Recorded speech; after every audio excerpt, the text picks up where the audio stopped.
اور اب آپ کو بتائیں کہ محکمہ کالج سندھ نے سرکاری گرلز کالجز میں فوٹوگرافی پر باقاعدہ پابندی عائد کر دی ہے.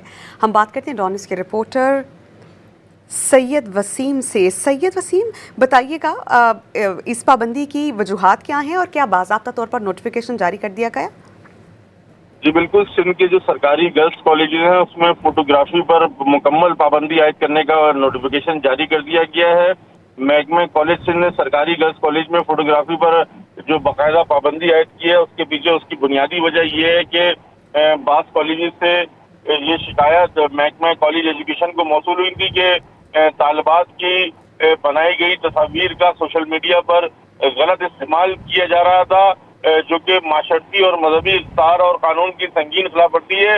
اسی بنیاد پر جو ہے وہ باقاعدہ جب یہ شکایات موصول ہوئی تو اسپیشل سیکرٹری ایجوکیشن نے فوٹوگرافی کی تشہیر کی سختی سے نوٹس لیتے ہوئے اس کے اوپر جو ہے وہ مکمل پابندی عائد کر دی ہے. جی بہت شکریہ، آپ نے اپڈیٹ کیا سید وسیم.